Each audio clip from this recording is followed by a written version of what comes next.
Mysuru Jayalakshmipuram Lions club ಅಧ್ಯಕ್ಷರಾಗಿ lion Harish P Alva, ಕಾರ್ಯದರ್ಶಿಯಾಗಿ lion Mahadevaswamy ಆಯ್ಕೆ.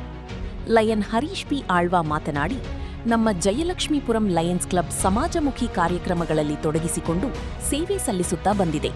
ಸರ್ಕಾರಿ ಶಾಲೆಯ ಮಕ್ಕಳಿಗೆ ಬ್ಯಾಗು ವಿತರಣೆ, ನೋಟ್ಬುಕ್ ಹಾಗೂ ಶಾಲೆಯ ಸಮವಸ್ತ್ರಗಳನ್ನು ನೀಡುತ್ತಾ ಬಂದಿದ್ದೇವೆ. ಇದನ್ನು ಹೊರತುಪಡಿಸಿ ಗಡಿಭಾಗ ಹಾಗೂ ಕಾಡಂಚಿನ ಭಾಗಗಳಲ್ಲಿ ನೆಲೆಸಿರುವ ನಿವಾಸಿಗಳಿಗೆ ಕುಡಿಯಲು ಶೇಖರಣೆ ಮಾಡಿಕೊಳ್ಳುವ ನೀರಿನ ಟ್ಯಾಂಕರ್ಗಳು ಹಾಗೂ ಆ ಭಾಗಗಳಲ್ಲಿ ಉಚಿತವಾಗಿ ಆರೋಗ್ಯ ಶಿಬಿರವನ್ನು ಮಾಡುತ್ತಾ ಬಂದಿದ್ದೇವೆ. ವಿಶ್ವವಿಖ್ಯಾತ ಮೈಸೂರು ದಸರಾದಲ್ಲಿ ಮ್ಯಾರಥಾನ್ ಮಾಡುವ ಮುಖಾಂತರ ಎಲ್ಲರ ಗಮನ ಸೆಳೆದಿದ್ದೇವೆ ಹಾಗೂ ಜಯಲಕ್ಷ್ಮೀಪುರಂ ಲಯನ್ಸ್ ಕ್ಲಬ್ ವತಿಯಿಂದ ನಮ್ಮನ್ನು ಅಧ್ಯಕ್ಷ ಹಾಗೂ ಕಾರ್ಯದರ್ಶಿಯಾಗಿ ಆಯ್ಕೆ ಮಾಡಿದ ಎಲ್ಲರಿಗೂ ಹೃದಯಪೂರ್ವಕ ಧನ್ಯವಾದಗಳು. ಶ್ರೀಮತಿ ವನಿತಾ ಹಾಳ್ವ, ಶ್ರೀಮತಿ ಶಿಲ್ಪಾ ಹಾಗೂ ಡಾಕ್ಟರ್ ಎನ್ ಕೃಷ್ಣೇಗೌಡ, ರಾಜ್ಯಪಾಲರಾದ lion S Mathidevakumar, EP Bharatesh, Mohan Kumar, Chandrashekar ಹಾಗೂ ಮೋಹನ್ ರಾಮೇಗೌಡ ಹಾಜರಿದ್ದರು. ಸರ್, ನಾನು ಎನ್ ಮಹದೇವಸ್ವಾಮಿ ಅಂತ, ಮೈಸೂರು ನಿವಾಸಿ. ನಾನು ವೃತ್ತಿಯಲ್ಲಿ ವಕೀಲನಾಗಿ 2099 ಮತ್ತೆ 2000 ಇಸ್ವಿಯಿಂದ ಮೈಸೂರಲ್ಲಿ ವಕೀಲನಾಗಿ ಸೇವೆ ಸಲ್ಲಿಸ್ತಾ ಇದ್ದೀನಿ. ನನ್ನ ತಂದೆ ನಿವೃತ್ತ ಪೊಲೀಸ್ ಅಧಿಕಾರಿಯಾಗಿರು ಜೆ ನಂಜಣ್ಣಯ್ಯ ಅಂತ. ಆವಾಗಿಂದನೂ ನನ್ನ ಎಜುಕೇಶನ್ ಮತ್ತೆ ಇದೆಲ್ಲ ಮೈಸೂರಲ್ಲೇ ನಡೆಯಿತು. ಇವಾಗ ನಾನು NMS ಲಾ ಫರ್ಮ್ ಅಂತ ವಿವೇಕಾನಂದ ಸರ್ಕಲ್ ಅಲ್ಲಿ ಒಂದು ಲಾ ಫರ್ಮ್ ಮಾಡಿಕೊಂಡು ಅದರಲ್ಲಿ ಜೂನಿಯರ್ ವಕೀಲರಿಗೆ ಮತ್ತೆ ನ್ಯಾಯಾಧೀಶರಾಗಬೇಕು ಅಂತ ಇರೋ ಆಸ್ಪಿರೆಂಟ್ಸ್ಗಳಿಗೆ ನಮ್ಮ ಕೈನಲ್ಲಿ ಏನಾಗುತ್ತೋ ಆ ಮಟ್ಟಿಗೆ ಅವ್ರಿಗೆ ತರಬೇತಿಗಳನ್ನ ಕೊಟ್ಕೊಂಡು, ನನ್ನ ಶ್ರೀಮತಿ ಕೂಡ ಡಾಕ್ಟರ್ ಶಿಲ್ಪಾ ಮಹದೇವಸ್ವಾಮಿ ಅಂತ ಪ್ರೊಫೆಸರ್ ಇನ್ ಲಾ, ಮಾನಸ ಗಂಗೋತ್ರಿನಲ್ಲಿ ಲಾ ಡಿಪಾರ್ಟ್ಮೆಂಟ್ ಪ್ರೊಫೆಸರ್ ಆಗಿದ್ದಾರೆ. ಅವರ ಸಹಕಾರದೊಂದಿಗೆ ಆ ಒಂದು ಲಾ ಫರ್ಮ್ ನಡೆಸ್ಕೊಂಡು ಜೀವನ ನಡೆಸ್ತಾ ಇದ್ದೀವಿ ಸರ್ ಮೈಸೂರಲ್ಲಿ. ಒಂದ್ ಕಡೆ ನ್ಯಾಯವಾದಿ ಆಗ್ತಿದ್ರ, ಒಂದ್ ಕಡೆ ಸಮಾಜ ಸೇವೆ. ಈಗ ಎರಡು ಜೊತೆಗೆ ಈಗ ತಾವು ಕಾರ್ಯದರ್ಶಿಯಾಗಿ ಆಯ್ಕೆಯಾಗಿದ್ದಾರೆ. ಹೇಗೆ ನೀವು ಬಯಸ್ತಾ ಇದ್ರೆ ಸರ್? ಸರ್, ವಕೀಲರು ಅಂದ್ರೆ ಏನು, ನ್ಯಾಯವಾದಿಗಳು ಅಂದ್ರೆ ಏನು ಅಂದ್ರೆ ಅರ್ಥ ಸಮಾಜದ ಒಬ್ಬ ಇಂಜಿನಿಯರ್ ಅಂತ ಹೇಳ್ತಾರೆ. ಅವರು ಸಮಾಜ ಮತ್ತೆ ನ್ಯಾಯ ಎರಡನ್ನೂ ಸಮಸಮಾನವಾಗಿ ನಡೆಸ್ಕೊಂಡು ತಮ್ಮ ಕೈನಲ್ಲಿ ಯಾವ ಮಟ್ಟಕ್ಕೆ ಸಮಾಜಕ್ಕೆ ನ್ಯಾಯನ ಒದಗಿಸ್ಕೊಡ್ಬೇಕು ಅಂತ ಹೇಳ್ತಾರಲ್ಲ, ಆ ನಿಟ್ಟಿನಲ್ಲಿ ನಡೆಯುವಂತ ವ್ಯಕ್ತಿಗಳೇ ನ್ಯಾಯವಾದಿಗಳು. ಆ ತರ ಇರ್ಬೇಕಾದ್ರೆ ನಮ್ಮಲ್ಲಿ ಸಮಾಜ ಸೇವೆ ಅನ್ನೋದು ನ್ಯಾಯವಾದಿಗಳಲ್ಲಿ ಒಂದು ಅಂಟುಕೊಂಡು ಬಂದಿರೋ ಒಂದು ಅಂಗ ಆಗಿರೋದ್ರಿಂದ ಅದೇ ನಿಟ್ಟಿನಲ್ಲಿ ಹೋಗ್ತಾ ನನಗೆ ಈ ಲಯನ್ಸ್ ಕ್ಲಬ್ ಅಂತ ಹೇಳಿ ನನಗೆ ಸಮಾಜ ಸೇವಾ ಸಂಸ್ಥೆ ನನಗೆ ಗಮನಕ್ಕೆ ಬಂತು.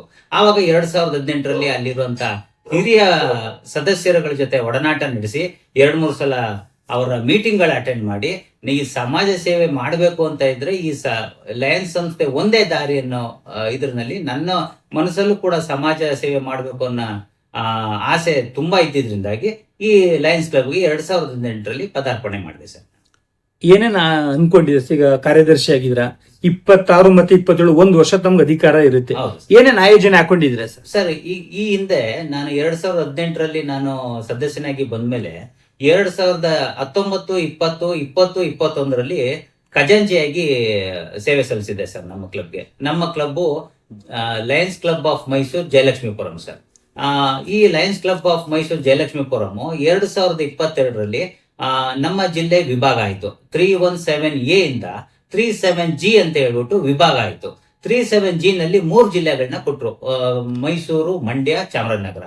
ಇದು ಹೊಸದಾಗಿ ಸೃಷ್ಟಿಯಾದಂತ ಜಿಲ್ಲೆನಲ್ಲಿ ಪ್ರಥಮ ರಾಜ್ಯಪಾಲರಾಗಿ ಡಾಕ್ಟರ್ ಕೆ ಕೃಷ್ಣೇಗೌಡರವರು ರಾಜ್ಯಪಾಲರಾದ್ರು. ಅವ್ರ ಪೀರಿಯಡ್ ಅಲ್ಲಿ ನಾನು ಜಯಲಕ್ಷ್ಮೀಪುರಂಗೆ ನಾನು ಅಧ್ಯಕ್ಷನಾಗಿ ಸೆಲೆಕ್ಟ್ ಆದೆ. ಅಧ್ಯಕ್ಷನಾಗಿ ಸೆಲೆಕ್ಟ್ ಆದಾಗ ಅವಾಗ ನಮ್ಮ ಜಿಲ್ಲೆನಲ್ಲಿ 98 ಕ್ಲಬ್ಗಳಿತ್ತು. 98 ಕ್ಲಬ್ಗಳಲ್ಲಿ ನಮ್ಗೆ ನಂಬರ್ 1 ಕ್ಲಬ್ ಬರೋದು ಯಾವಾಗ ಅಂದ್ರೆ ನಮ್ಮ ಕ್ಲಬ್ ನಮ್ಮ ಅವಧಿಯಲ್ಲಿ ಯಥೇಚ್ಛವಾಗಿ ಸಮಾಜ ಸೇವಾ ಕಾರ್ಯಕ್ರಮಗಳನ್ನ ಮಾಡಿದ್ರೆ ಮಾತ್ರ ಅದನ್ನೆಲ್ಲ ಗಮನ ಇಟ್ಟು ಇದು ಕೊಡ್ತಾರೆ. ನೀವು ಖರ್ಚು ಮಾಡೋದ್ರಲ್ಲಿ ಬರೋದಿಲ್ಲ. ಸಮಾಜ ಸೇವೆಗಳನ್ನ ಕೌಂಟ್ ಮಾಡಿ ಅದರಲ್ಲಿ ನಂಬರ್ 1, ನಂಬರ್ 2 ಅಂತ ಕೊಡ್ತಾರೆ. ಸಮಾಜ ಸೇವೆ ಅಂದ್ರೆ ಯಾವ ರೀತಿ ಇರುತ್ತೆ? ಸಮಾಜ ಸೇವೆ ಅಂದ್ರೆ ಸರ್, ವುಮೆನ್ ಎಂಪವರ್ಮೆಂಟ್, ಹೆಣ್ಣು ಮಕ್ಕಳಿಗೆ ಹೊಲಿಗೆ ಮಿಷನ್ಗಳು ಕೊಡೋದು, ಮತ್ತೆ sanitary pad distribution, sanitary pad ಇದು ಬರ್ನರ್ಸ್ ಇದನ್ನ ಈ ಗ್ರಾಮೀಣ ಶಾಲೆಗಳಾದ ಗೆಜ್ಗಳ್ಳಿ ಗವರ್ಮೆಂಟ್ ಶಾಲೆ ಮತ್ತೆ ಮಾನಸ ಗಂಗೋತ್ರಿ ಲಾ ಡಿಪಾರ್ಟ್ಮೆಂಟ್ ಅಲ್ಲಿ ಇರುವಂತ ಹೆಣ್ಣು ಮಕ್ಕಳ ಶೌಚಾಲಯಕ್ಕೆ, ಮತ್ತೆ ವಾಟರ್ ಪ್ಯೂರಿಫೈಯರ್ ಡಿಸ್ಟ್ರಿಬ್ಯೂಷನ್, ಮತ್ತೆ ಇದು ಯಾವುದು ಈ ಹಾಡಿ ಜನಗಳು HD ಕೋಟೆನಲ್ಲಿ ಕಾಡು ಜನ ಹಾಡಿ ಜನಗಳಿದ್ದಾರೆ. ಆಡಿ ಜನಗಳಿಗೆ ಆಡಿಗಳಿಗೆ ಹೋಗಿ ನಾವು ಅವ್ರಿಗೆ ವಾಟರ್ ಕಲೆಕ್ಷನ್ಗೆ ಡ್ರಮ್ಸ್ಗಳನ್ನ ಕೊಟ್ಟಿದ್ದೀವಿ ಸರ್.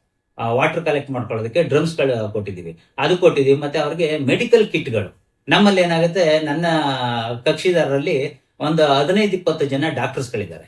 15-20 ಜನ ಡಾಕ್ಟರ್ಸ್ಗಳಿಗೆ ಆ ಕಂಪನಿಯವರು ಕೆಲವೊಂದು ಏಡಿಂಗ್ ಇದು ಕೊಡ್ತಾರೆ, ಸಲಕರಣೆಗಳನ್ನ ಕೊಡ್ತಾರೆ.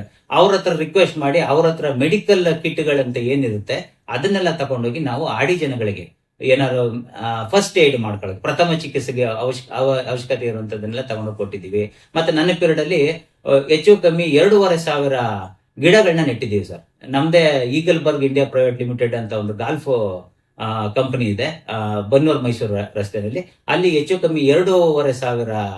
ಹರೀಶ್ ಆಳ್ವ ಅಂತ. ನಾನು ಪ್ರೀವಿಯಸ್ಲಿ ವಿಜಯ ಬ್ಯಾಂಕಲ್ಲಿ ಕೆಲಸದಿದ್ದೆ. ಈಗ ಅನಂತರ 2000 ವಾಲಂಟ್ರಿ ರಿಟೈರ್ಮೆಂಟ್ ತಗೊಂಡು ಮಕ್ಕಳ ಎಜುಕೇಷನ್ಗಾಗಿ ಅನಂತರ ಬಿಸ್ನೆಸ್ ಲೈನ್ ಬಂದು ಅನಂತರ ಈ ಲಯನ್ಸ್ ಕ್ಲಬ್ಬಲ್ಲಿ 2007 ಮೆಂಬರ್ ಆಗಿದ್ದೆ. 2015 ಅಧ್ಯಕ್ಷನಾಗಿದ್ದೆ.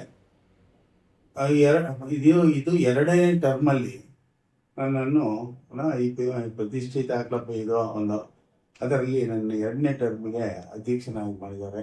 ಕಾರಣ ಈಗಿನ ಗವರ್ನರ್ ನಮ್ಮ ಕ್ಲಬ್ನವರೇ ಆದ್ದರಿಂದ ಹಿರಿಯರು ಇದೇ ಕ್ಲಬ್ನ ಮೆಂಬರ್ ಆಗಿದ್ದಾರೆ, ಹಿರಿಯ ಸದಸ್ಯರಾಗಿದ್ದಾರೆ. ಆದ ಕಾರಣ ನನ್ನನ್ನು ಅಧ್ಯಕ್ಷನಾಗಿ ಈ ಸಲ ಆರಿಸಿದ್ದಾರೆ. ತಾವು ಕ್ಲಬ್ನ ಯಾಕೆ ಸರ್ ಆಯ್ಕೆ ಮಾಡ್ಕೊಂಡ್ರಿ? ಈ ಕ್ಲಬ್ಬಿಗೆ ಅಂದರೆ ಎಂತೂ ಸೋಷಿಯಲ್ ಆಕ್ಟಿವಿಟೀಸ್ ಕೆಲವು ಮಾಡ್ತಿದೆ, ಕೆಲವರಿಗೆ ಹುಡುಗರಿಗೆಲ್ಲ ಎಜುಕೇಷನ್ ಇದಕ್ಕೆಲ್ಲ ಹೆಲ್ಪ್ ಮಾಡ್ತಿದೆ. ಈ ಕ್ಲಬ್ಗೆ ಬಂದುಬಿಟ್ರೆ ಸ್ವಲ್ಪ ಅನುಕೂಲ ಆಗುತ್ತೆ, ಒಂದು ಜಾಸ್ತಿ ಜನಕ್ಕೆ ಹೆಲ್ಪ್ ಮಾಡ್ಬೋದು, ಇದ್ರ ಥ್ರೂ ಮಾಡ್ಬೋದು ಅಂತ ಇದು ಮಾಡೋದು. ಸರಿ ಆಯ್ತು ಸರ್. ಸರ್ ತಾವೊಬ್ರು ಖಾಸಗಿ ಉದ್ಯಮಿ ಆಗಿದ್ರಿ, ಜೊತೆಗೆ ಬ್ಯಾಂಕಲ್ಲಿ ಕೂಡ ಕೆಲಸ ಮಾಡ್ತಿದ್ರಿ. ಬೇರೆದನ್ನ ಆಯ್ಕೆ ಮಾಡ್ಕೋಬೋದೇ ಸರ್? ಈ ಕ್ಲಬ್ನ ಯಾಕೆ ಸರ್ ಆಯ್ಕೆ ಮಾಡ್ಕೊಂಡ್ರಿ? ಈ ಕ್ಲಬ್ ಅಂದ್ರೆ ಸೋಷಿಯಲ್ ವರ್ಕ್ ಮಾಡ್ಬೋದು, ಇದರಲ್ಲಿ 4 ಜನಕ್ಕೆ ಹೆಲ್ಪ್ ಮಾಡ್ಬೋದು, ಎಜುಕೇಶನ್ ಈ ಮಕ್ಕಳಿಗೆಲ್ಲ ಹೆಲ್ಪ್ ಮಾಡೋದು. ಅದು ಮೊದಲಿಂದ ನನಗೆ ಸ್ವಲ್ಪ ಹವ್ಯಾಸ ಇತ್ತು, ಆದ ಕಾರಣ ಇದರಲ್ಲಿ ಮಾಡಿದ್ದೀನಿ. ಈ ಮೊದಲಲ್ಲಿ ಇಲ್ಲಿ ಕೆಲಸ ಮಾಡ್ತಿದ್ರಿ, ಏನೇನು ಕೆಲಸ ಕಾರ್ಯ ಮಾಡ್ತಾ ಇದ್ರಿ ಸರ್ ಕ್ಲಬ್ಬಲ್ಲಿ? ಮೊದಲು ನಾನು ಮೆಂಬರ್ ಆಗಿ 2007 ಮೆಂಬರ್ ಆಗಿದ್ದೆ. ಆ ನಂತರ 14-15 ಈ ಕ್ಲಬ್ಬಲ್ಲಿ ಅಧ್ಯಕ್ಷನಾಗಿ ಆನಂತರ 2-3 ಟೈಮ್ಸ್ ಡಿಸ್ಟ್ರಿಕ್ಟ್ ಚೇರ್ಪರ್ಸನ್ ಆಗಿ ಕೆಲಸ ಮಾಡಿದೆ. ಆನಂತರ ಈಗ ಈ ಸಲ ನಮ್ಮ ಕ್ಲಬ್ನ ಹಿರಿಯ ಸದಸ್ಯರೊಬ್ಬರು ಗವರ್ನರ್ ಆದ್ದರಿಂದ ಜಿಲ್ಲಾ ರಾಜ್ಯಪಾಲರ ಹತ್ತಿರ ಕಾರಣ ನಮ್ಮ ಎಲ್ಲ ಮೆಂಬರ್ಸ್ ಸೇರಿ ನನ್ನನ್ನು ಅಧ್ಯಕ್ಷನಾಗಿ 2ನೇ ಬಾರಿಗೆ ಆಯ್ಕೆ ಮಾಡಿದ್ದಾರೆ. ಹಾಗಾಗಿ ಈ ಸಲ ಒಳ್ಳೆ ಕೆಲಸ ಮಾಡಬೇಕು ಅಂತ ಇಚ್ಛೆಯಲ್ಲಿ ಇದ್ದೀವಿ. ಏನೇನು ಆಲೋಚನೆ ಹಾಕೊಂಡಿದ್ದೀರಾ ಸರ್? ಸರ್, ಈಗ ಈ ಮಕ್ಕಳಿಗೆಲ್ಲ ಎಜುಕೇಶನ್ ಹೆಲ್ಪ್ ಮಾಡೋದು, ಆ ನಂತರ ಕೆಲವು ಓಲ್ಡ್ ಏಜ್ ಇವರಿಗೆಲ್ಲ ಸ್ವಲ್ಪ ಸಹಾಯ ಮಾಡೋದು, ಆನಂತರ ಇದು ಏನು ವಿದ್ಯಾ ಈಗ ಅಧ್ಯಕ್ಷ ಮತ್ತೆ ಆಯ್ಕೆ ಆಗಿದೆ ಸರ್. ಯಾರ್ಯಾರಿಗೆ ವಿಶೇಷ ಹೇಳ್ತೀರಾ ಸರ್? ಸರ್, ಯಾರ್ಯಾರಿಗೆ ಶುಭಾಶಯಗಳು ಹೇಳ್ತೀರಾ ಅಂತ? ಈಗ ನಮ್ಮ ಎಲ್ಲ ಸದಸ್ಯರು 2ನೇ ಬಾರಿಗೆ ನನ್ನ ಅಧ್ಯಕ್ಷನಾಗಿ ಮಾಡಿದ ಕಾರಣ ಅದಕ್ಕೆ ಅವರಿಗೆಲ್ಲರಿಗೂ ನನ್ನ ಕೃತಜ್ಞತೆಯನ್ನು ಹೇಳ್ತೀನಿ. ಹಾಗೆಯೇ ಇನ್ನು ಮುಂದೆ ಕೂಡ ಒಳ್ಳೆ ಲಾಸ್ಟ್ 14-15 ಒಳ್ಳೆ ಕೆಲಸಗಳನ್ನು ಮಾಡಿದ್ದಾರೆ ಅಂತ ನಂಬರ್ 1 ಪ್ರೆಸಿಡೆಂಟ್, ನಂಬರ್ 1 ಕ್ಲಬ್ ಅಂತ ನನ್ನ ಪೀರಿಯಡಲ್ಲಿ ಆಗಿದೆ. ಈ ಸಲ ಕೂಡ ಅದೇ ಇದನ್ನು ಅದೇ ಥರ ನಂಬರ್ 1 ಕ್ಲಬ್ ಆಗುವ ರೀತಿಯಲ್ಲಿ ಎಲ್ಲ ಸೇವಾ ಕಾರ್ಯಗಳನ್ನು ಮಾಡಿ ಮುಂದುವರಿಸಬೇಕಂತ ಇದ್ದೀನಿ. ಒಳ್ಳೇದಾಗ್ಬೇಕು. ಒಂದ್ ಕಡೆ ಫ್ಯಾಮಿಲಿ, ಒಂದ್ ಕಡೆ ಕ್ಲಬ್, ಒಂದ್ ಕಡೆ ಇಂಡಸ್ಟ್ರಿ, ಹೇಗೆ ಮೇಂಟೈನ್ ಮಾಡ್ತಿದ್ದೀರಾ ಸರ್ ಎರಡನೇ ಎಲ್ಲಾನು? ಇಂಡಸ್ಟ್ರೀಸ್ ಇದೆಲ್ಲ ಮೊದಲಿಂದ ಇದು ಬಿಸ್ನೆಸ್ ಇದೆಲ್ಲ ಬಂದಿದೆ, ಮೊದಲಿಂದ ಇದ್ದಿದ್ದು ಅದೇನ ಅಂತ ಒಂದು ದೊಡ್ಡ ಆಗಲ್ಲ. ಫ್ಯಾಮಿಲಿಯಲ್ಲಿ ನನ್ನ ಮಗ ಆರ್ಥೋಪೆಡಿಕ್ ಸರ್ಜನ್ ಆಗಿದ್ದಾನೆ, ಅಪೋಲೋದಲ್ಲಿ ಇದ್ದಾನೆ, ಸೀನಿಯರ್ ಮೋಸ್ಟ್ ಆರ್ಥೋಪೆಡಿಕ್ ಸರ್ಜನ್. ಆನಂತರ ಸೊಸೆನೋ ಡಾಕ್ಟರ್. ಹಾಗಾಗಿ ಈ ಜನಸೇವೆ ಮಾಡೋಕ್ಕೆ ಸ್ವಲ್ಪ ಅನುಕೂಲ ಆಗುತ್ತೆ. ಆ ಇದರಲ್ಲಿ ಕೆಲಸ. ಇದ್ರ ಜೊತೆ ತಮ್ಮ ಶ್ರೀಮತಿಯವರು ಹೇಗೆ ಸಹಕರಿಸ್ತಾ ಇದ್ದಾರೆ ಸರ್? ಶ್ರೀಮತಿ ಅವರು ಖಂಡಿತ ಸಹಕರಿಸ್ತಾರೆ, ಒಳ್ಳೆ ರೀತಿಯಲ್ಲಿ ನನಗೆ ಸಪೋರ್ಟ್ ಮಾಡ್ತಾ ಇದ್ದಾರೆ, ಪ್ರತಿಯೊಂದು ಮಾಡಿ ಅಂತ ಹೇಳ್ತಾ ಇದ್ದಾರೆ. ಹಾಗೆ